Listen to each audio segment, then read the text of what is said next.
যেতিয়া মই মোৰ হাজবেণ্ডক কিবা এটা সুধোঁ সদায় কিবা নহয় কিবা এটা কৈ কিনে কথাটো টালি দিয়ে।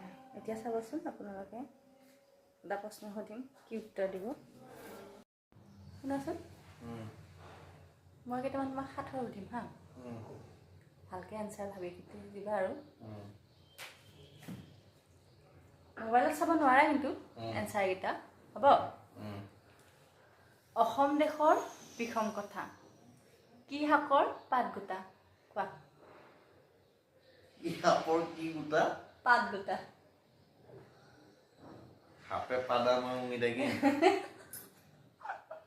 সাপে নহয় অ, সাপৰ।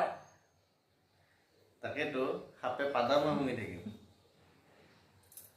এনচাৰ এটা দিব নোৱাৰিলে এনেকৈ মানুহবিলাকে বাহানা মাৰে। গাজৰ পাতৰ শাক গোটা, একো এটা নাজানে।